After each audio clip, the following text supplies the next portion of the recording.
Gagawin ka ba? Bakit? Baka gusto mag-paddle, gamitin natin yung regalo mo. Na. Sorry na, hindi naman ako sigurado kung gusto mo nga mag-paddle dito, kaya hindi ko alam eh.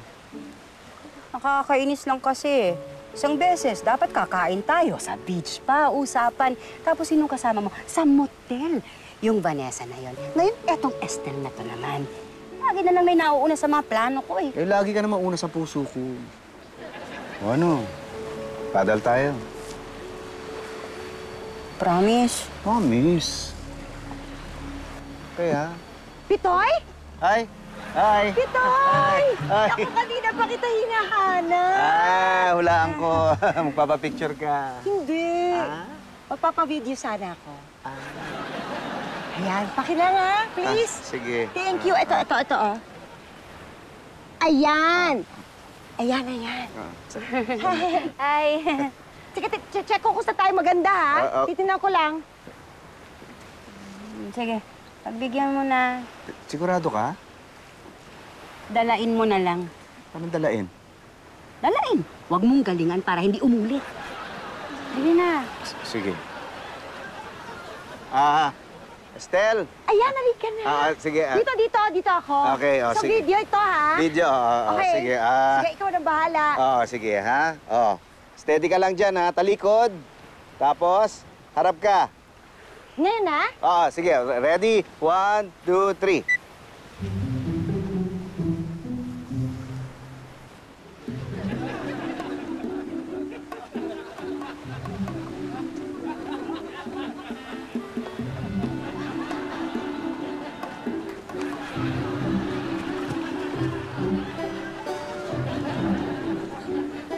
Tapos sunod ka sa akin. Sunod ako. Oo.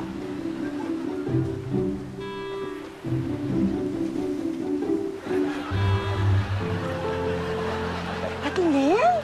Parang ang ganda.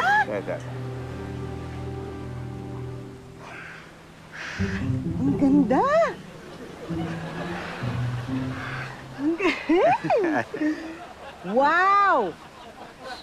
Ang galing mo, ha? Ang galing mo talaga. Ang galing, no? Thank you. Sige. Thank you. Ang ganda po. Ang ganda. Ang ganda. Thank you, ha? Sige. Salamat, ha? Ano yun? Ha? Sabi mo dalain ko. Ikaw? Wala kang kadala-dala, ha?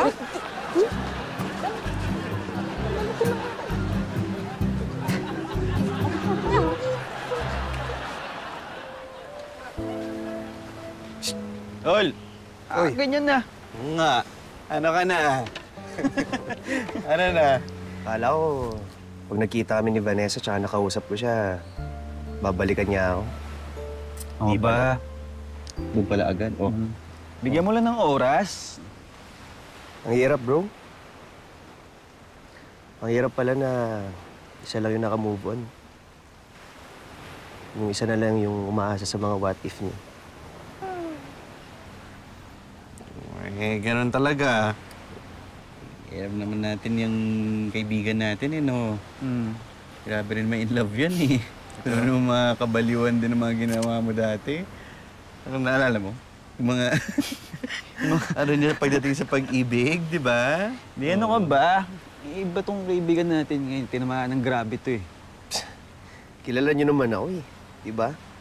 Mabilis ako ma-in love, pero matagal makamove on. Hindi, sige. Pero kidding aside, okay. Alam naman natin na ibang version na ni Eric tong nandito ngayon. Like, tingnan mo kung nasan ka na ngayon. Layo na narating mo, ha? Sa business mo, di ba? Dahil mong naipundar, dahil mong napaikot. Kapag patayo ka ng bahay, di ba? Ang dami mo, kabili ng bagong kotse, yung hindi na walang reverse, oh. Di ba? Ang dami mo nang nararating.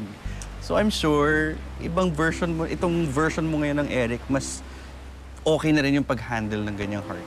Minsan nga iniisip ko, alam mo, sana nga di na lang ako yumaman. Baka nagkaroon pa kami ng chance magkabalikan, di ba? Yan ang Eric na hindi ko kilala. Oo. Ha? Bakit? Kasi nga, yung kilala kong Eric hindi basta-basta sumusuko. Totoo, ako din.